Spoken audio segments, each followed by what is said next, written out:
This is George from Fame Music Radio, and whenever I get the opportunity, I tune in to the business side of music. Success in the music business begins with a dream, a vision. This podcast will give you, the listener, the insight and tools to turn that vision into a reality. Meet the industry professionals who work day by day behind the scenes, helping to make those dreams come true. Welcome to the business side of music. She's a legend, as far as I'm concerned. You should see the face she's now making at me.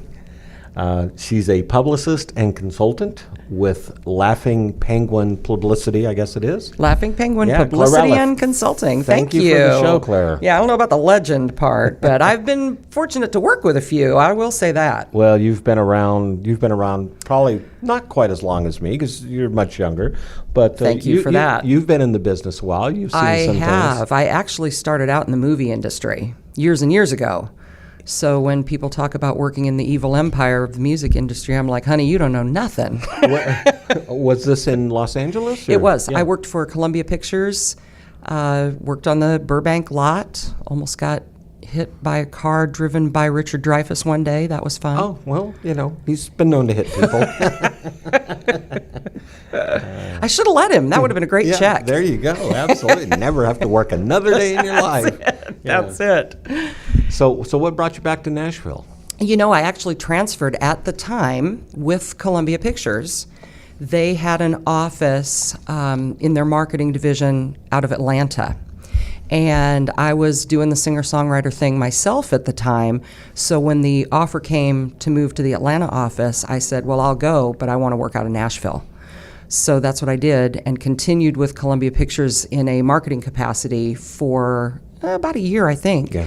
And then Sony Corporation bought what was then RCA Columbia, and our whole team got a flight to Chicago and a pat on the rear end and a nice check, and that was the end of that. Yeah, that never happens in this business, does it? No, never. No. But I'm a Midwestern girl. I grew up in Omaha, Nebraska. Omaha, Nebraska, yeah. So at the time I moved to Nashville, now it's changed a lot, but at the time I moved to Nashville, it was just kind of like big Omaha with country music, just a nice rock solid old city. Yeah. So it felt familiar.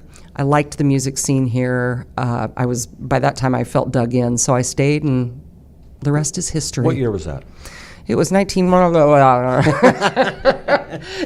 was in the late 80s. You were a teenager. Yes, I was. I was a pup. I first came to Nashville in 1987. Okay. And I was going through some photos in a box in my house, and I came across this one I took on Demumbrian Street. And it had, of course, the Shoney's restaurant and motel. Oh, yeah. And Reba McEntire's museum next to that. And then across the street was the Shoney's parking lot where Tracy Lawrence was shot. Yes, that's right. I forgot about that. That's right. Oh, my gosh, yeah. And several artists were drunk, but we won't go there.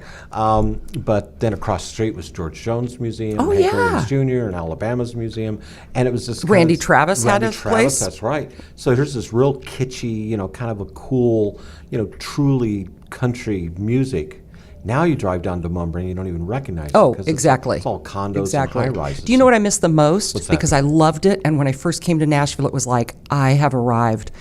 The Barbara Mandrell store. Yes. Which was on that opposite corner. Right. It was a beautiful store. It was the biggest one. And she's a big old star. And she had her booking agency, World-Class Talent, right next door. That's right. Yeah. That's right. That was like, this is the coolest thing ever. Yeah. Selling T-shirts, doing management right here, big gorgeous building. I'm in Nashville. You're making it. Yay. Yeah. But it's changed. Nashville has definitely changed. Oh, absolutely. We went to a CSAC event last night on Music Row, and it was a songwriters event, a Christmas party at nice. CSAC. And, I recognized about 3 people there. It's such a different crowd now. It's such a different generation. Absolutely. But it's exciting at the same time because you're seeing a lot of just amazing artists and songwriters, amazing talent coming into this town. So, so we talk about the record business. And, back in, when I started in the record business in the mid-'90s, we've shared this story several times on the podcast. We had no budgets. You just spent money to make things happen. And it was, right. It was great. Hey, here's my American Express card, and I'm going to buy this hotel for the day, and that's how you did it. And I think, a publicist's budgets were probably similar to that or close to that. I think so, yeah. Especially if you were working with a record label. Those were yummy days. Yeah, the bank of records. That's right. Or the record bank, whichever. But it's changed a lot. Oh, absolutely. The roots of publicity, and of course I come at it from the perspective of a variety of aspects in entertainment, not just the music industry, having started out in movies. Originally, publicity was about creating an image, which may or may not have been the choice of the subject of that image. Right. And then protecting that image.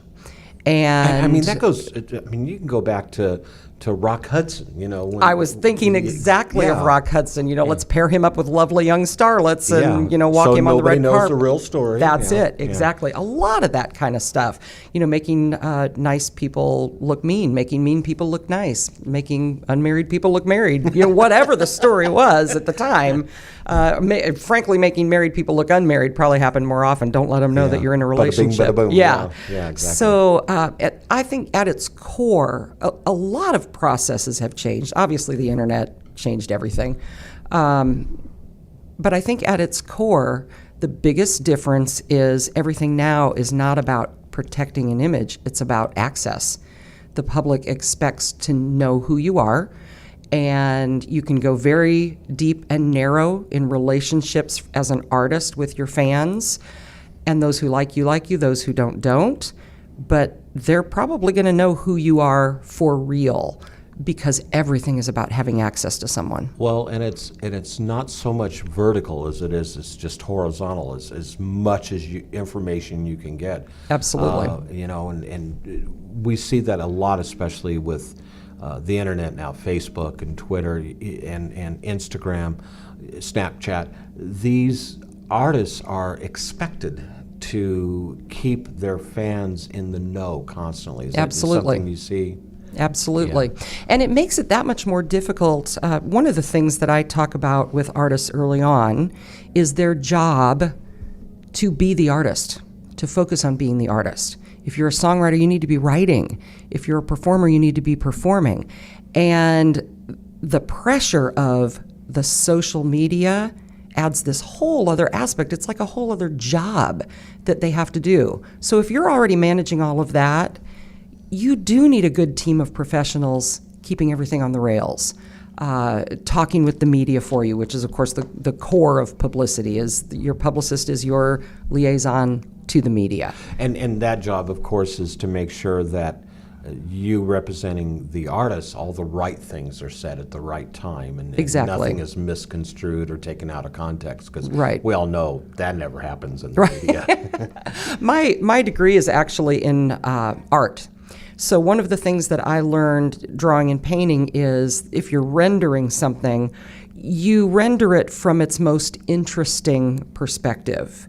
To draw a car straight on from the front, to draw a barn with just a flat side, that's not interesting. Right. So you come at it at an angle that is really appealing and that shows different features. Perception, yeah. Right. Exactly. And as a publicist, that's what I try to do, is to get to know all the different facets, decide what makes a good positive story. Sometimes the story has nothing to do with the music. A really good example, and it gave us a nice reach, is Balsam Range was the Entertainer of the Year for the IBMA, which is International Bluegrass Music Association, right. a few years ago. Great band, great bunch of guys, incredibly talented. And of course, they had a lot of press in music.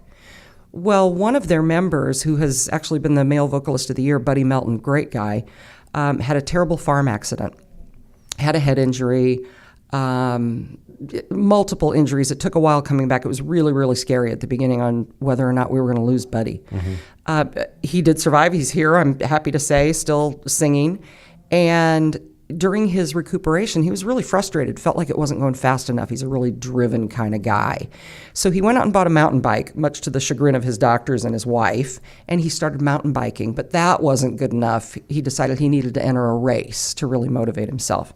So he Glad to hear he was taking it easy. Yeah, exactly. Yeah. So he participated in the Assault on Mount Mitchell, which is like the most grueling bike race on the East Coast. And all of this to say, and I think he placed pretty well, like maybe 80th in all the men.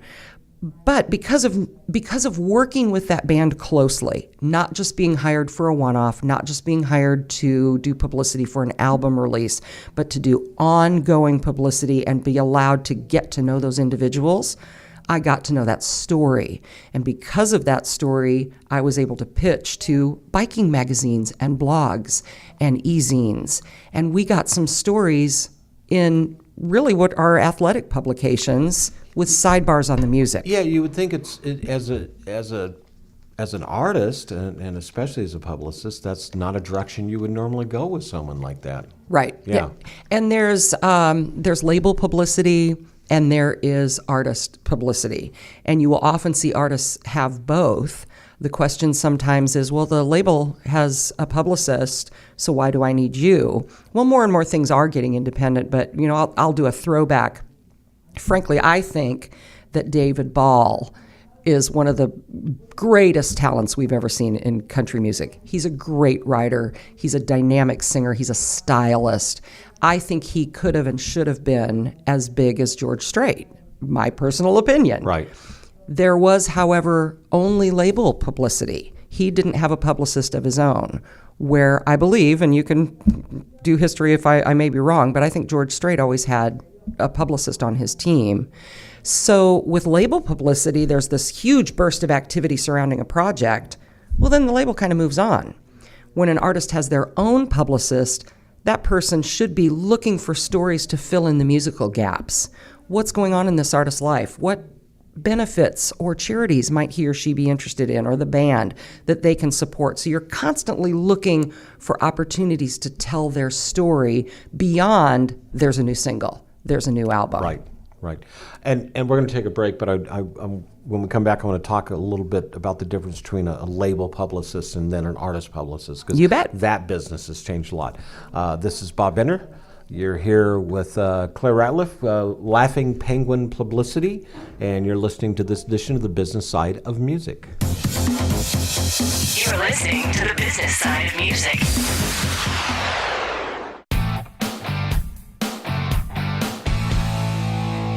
Hi, this is Vinny Rebus, the founder of Indie Connect. Our goal is to ensure that you have the knowledge, the tools, skills, resources, and connections that you need to develop a profitable and long-lasting career in music. One way we do this is through these Business Side of Music podcasts. I'd also like to invite you to check out Indie Connect magazine, our free multimedia online publication packed with practical interviews and advice from music industry experts. Go to www.indieconnectmag. That's www.indieconnectmag.com. Let us walk with you and guide you every step of your musical journey.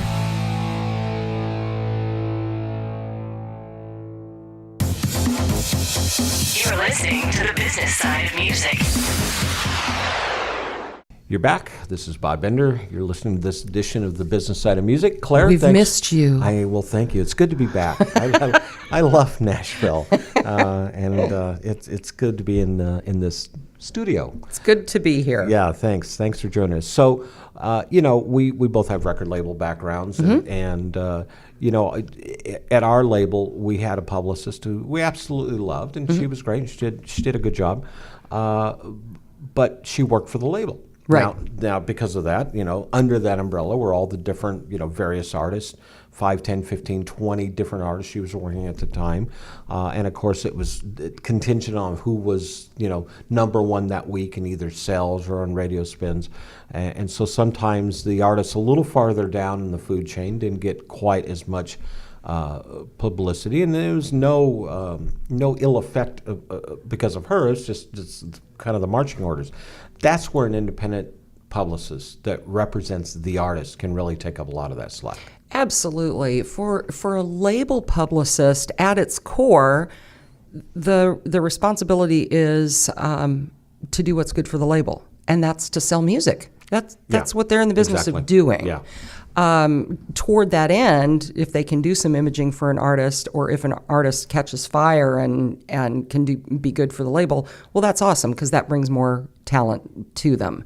An independent publicist working either with a label artist or with an independent artist has more agility and is looking at things beyond the new music release. A good example, Kenny and Amanda Smith are a husband and wife duo. They have been on labels. They've been off of labels. I worked a project with them where the team was Kenny, Amanda, and me on their last release.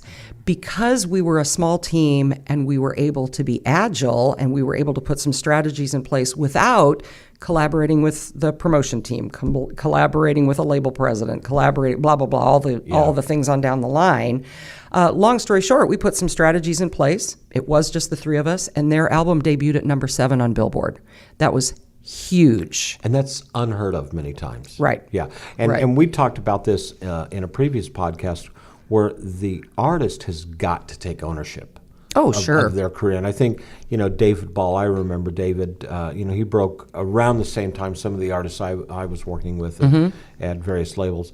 And, I agree. I loved his music, and he should have been more than what he was. But there's a lot of others, like David Lee Murphy the list goes on. Right. And it's the same thing in the rock world. I spent some time with Anvil, the heavy metal band, and you talk of, weren't for bad luck, those guys would have had no luck at all. But for the saving grace of a documentary film that was done of them, it saved their career, actually revitalized it, and they made it. But they took it upon themselves to make sure that happened. No record label came to them and said, "Hey, we want to do a documentary film on you." It was a friend of theirs. It was actually, I think, a former roadie of theirs. So, as the artist, you've got to take the time to massage the nuances and further develop your career. And that's where a publicist can really help out. Absolutely. Especially early in a career, artists will kind of wonder, what do I need? I know I need some help. I don't know what. The default position seems to be, I need a manager. And you might, but you really don't need a manager till you have something to manage. Thank you. I have said that so many times on this show. It really behooves the artist, and you're hearing it from me here on this show. You need a publicist before you need a manager. You need an entertainment lawyer before you need a manager. Oh, absolutely. You need a lot of things, but I will say that publicist has got to be one of the key components. And that brings us to the independent artist who doesn't have a record deal, who doesn't have the deep pockets of that. Is it affordable for an artist out on their own to hire a publicist these days? I hope it is. It should be at least, right? Yeah, absolutely. And I think a lot of independent publicists over the years have kind of had to adjust their rate cards because independent artists just don't have that kind of money. The industry has changed so much. I mean, even from a label perspective, the revenues are nowhere what we saw in the past. Those deep pockets. They don't exist. They don't exist. I really would like to look into the hip-hop world a little bit, though, because there seems to be a whole lot of money flowing there that is not accessible to the rest of us, and I'm intrigued. But I have my suspicions, but we won't go there. But yeah, an independent artist especially needs somebody out there telling their story in general. Fighting for them. Absolutely. Helping with imaging, consulting on social media strategies, doing tour press. I mean, that's huge. You go to a market like New York, Chicago, Los Angeles, Atlanta, Nashville.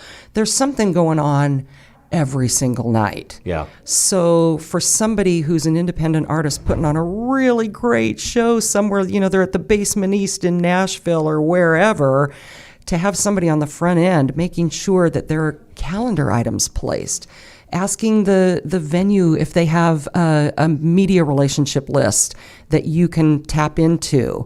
There are places where you can stub your toe so easily. A lot of times artists will know, hey, I'm going to be playing in Kansas City, and they just get on the phone and they start calling radio stations.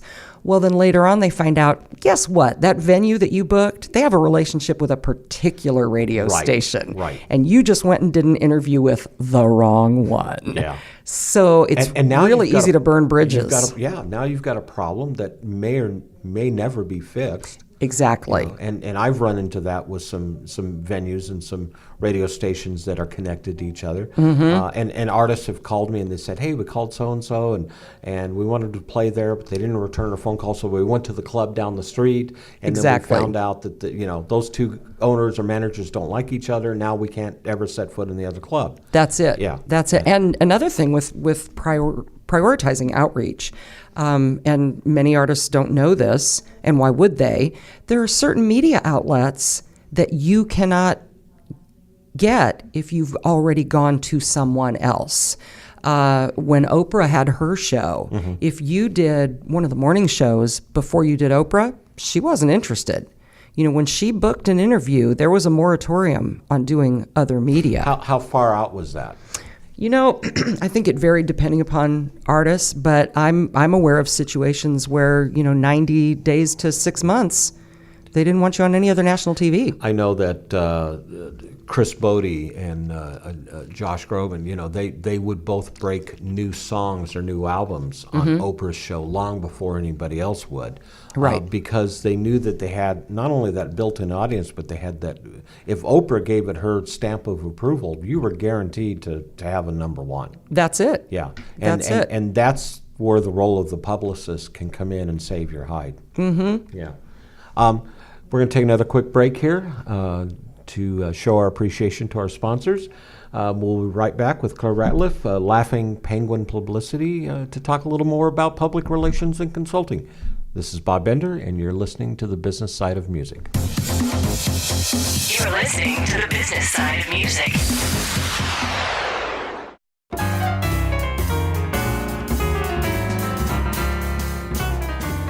Fame Music Radio, serving up a potpourri of independent music to every nook and cranny throughout the internet universe. From Roku TV to TuneIn, the world is listening. FameMusicRadio.com.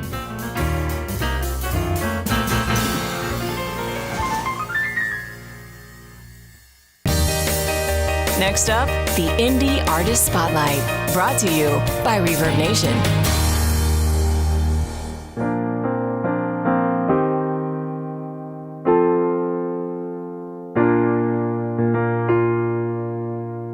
I am tapping on the glass, lover boy.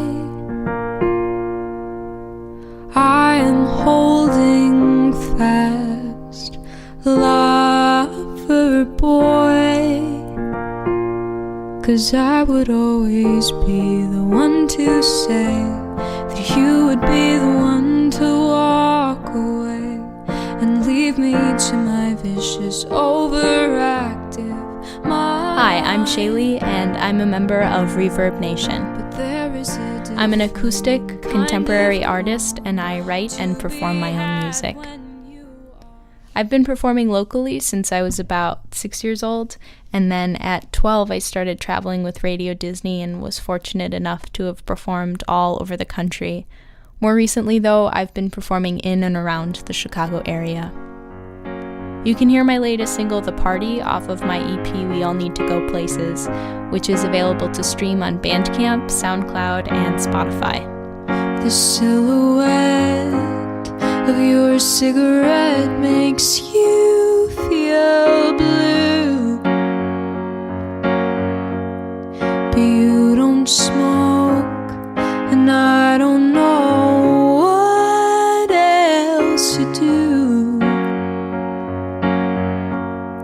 I'm not the same as I was when we met.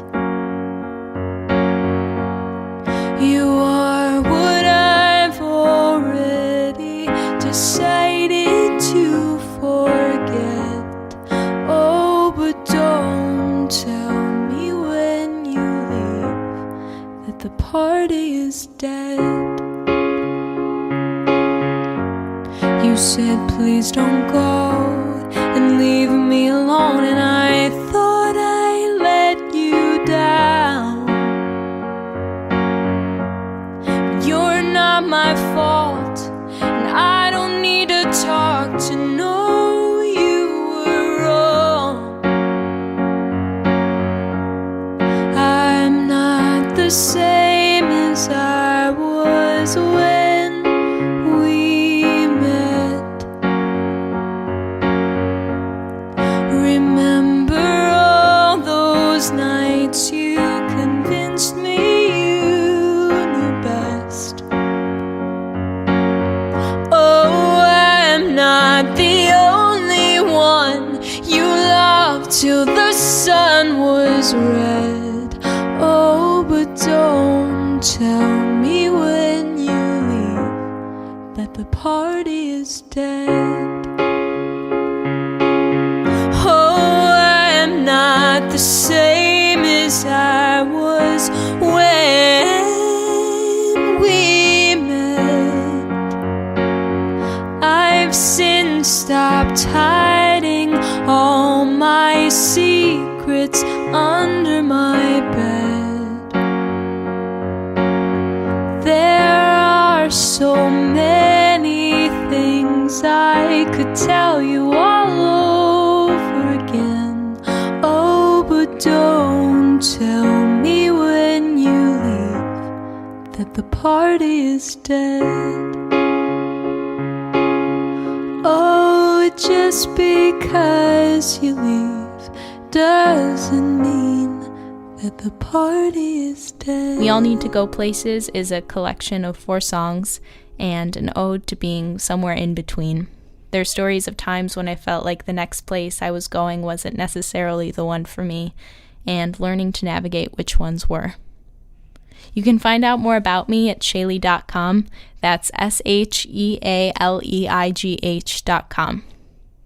This is Shaylee, and I'm a member of Reverb Nation. You're listening to the business side of music. We're back. This is Bob Bender. You're listening to this edition of the business side of music. So, Claire, we were talking during the break. You mentioned something about Oprah and that formula. This is that reminds me of a really key component to dealing with the media in general. And if you take nothing else away from this, take this. Let's take a newspaper, TV show, whatever it is. The product that they are selling is not their content. The product they are selling is their audience. So Oprah put excellent programming on because she was able to, because what she was delivering to her advertisers was an exceptionally huge audience. Who followed Oprah. Absolutely, and they still do. And still do, yeah. Absolutely. Yeah. So a newspaper, for instance, their product really isn't necessarily the written stories. Their product is their readership. Mm-hmm. That's what they are selling to their advertisers. So for artists who, I want to be in Billboard, I want to be in Rolling Stone, I want to be in Vogue, wherever you want to be, the bottom line is be good, be excellent, constantly be striving for what makes you different and what makes you superior. The great thing about the internet is that it has opened up opportunities to everyone. But that means that it's opened up opportunities to people who suck. Yeah. As well as those who are superior. It amazes me some of the YouTube phenoms, the stars out there are as successful as they are and have as many followers they do being crap. Well, and that's what the illusion of a lot of social media algorithms is about. Yeah. Numbers and views. I've got a lot of young folks that have worked with me fresh out of college, and they'll talk about, you got to look at this thing. There were like 10 million views in the first week. So, you don't necessarily want to go hang out with the guy that you're making fun of. We look at things because they're briefly entertaining. That's it does exactly not it. make them good. It really becomes a little bit of a snapshot, and then it just fades away. Right. Yeah. It's like somebody telling the same knock-knock joke over and over and over. Yeah, like my the first wife- time it's like, oh, that was clever, now I'm done. Yeah, my wife tells me to stop doing that. But at the same time, YouTube has really broken some great stars like Pentatonics. Oh, sure. Lindsey Sterling. We've talked about this before. There's been some amazing artistry that's come out of YouTube and other social media. So let's talk about that a little bit. Facebook versus the newspaper is I think it was in the movie Ghostbusters, the character Egon, he's asked a question. He says, do you read books? And he goes, print is dead. Well, that was early 1980s. It's kind of profound now when you think about it. Oh, absolutely. So many newspapers and magazines going out of physical print. Do you find it more difficult to find placement for articles for your artists? Or has the platform changed? Has the scene changed to where? Gosh, there are many facets to the answer to that. It is more difficult in that, there was a time when every daily newspaper in the country had a music writer. Those days are gone. Mm-hmm. So those opportunities are limited. Someone today like a Barry Mazer who writes for Wall Street Journal, he loves bluegrass, he loves Americana, but his editors only want a certain type of music a certain number of times per print period. To reach what they think are their readers' interests. Exactly, yeah. Exactly. So he may love bluegrass, he may love country, he may love rock, whatever it is. They're not going to print the same genre over and over and over and over again. Yeah. So the opportunities are limited in specific areas, but other opportunities have opened up. And one of the things that artists need to embrace is, no, you might not get in Rolling Stone this week, but you might be in 5 blogs. And everywhere that you appear drives that algorithm up that when someone is searching for that genre of music, or what to do in LA today, or what to do in Chicago, or who's songwriting, whatever. I'm going to search the hashtag singer-songwriter. Yeah. All of those opportunities for presence drive you up in the search engines, and that has tremendous value. But when you're talking about tour press, which is just a portion of publicity, local newspapers, weekly newspapers, those are still tremendously valuable. And everything that you get, you can leverage into something else. Venue bookers are looking for, they're going to look at your website. Do you have quotes from newspaper? Do you have quotes from reputable writers, somebody like a Chris Willman at Variety? Those things matter. Yeah, what are those one-sentence reviews? Mm-hmm. You see them a lot, especially with film or television, sure.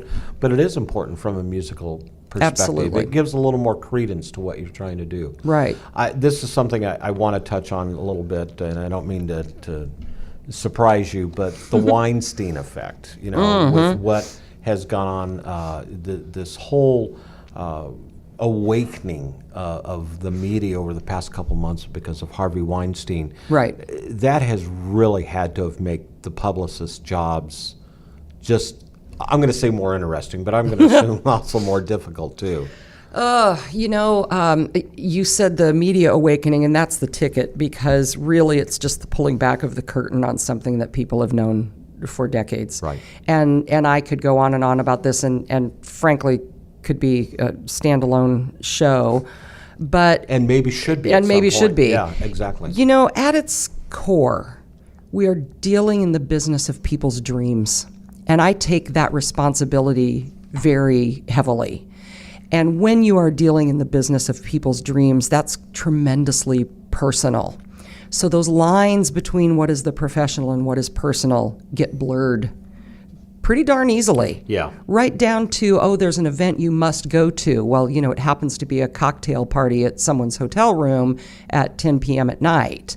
And surprise, surprise, you're the only guest. Yeah, and you're the only guest. Yeah. So, one piece of information that I give, I recommend this to male or female acts, but especially in this day and age with women, although we've seen in the news that it is not just women who are sexually harassed.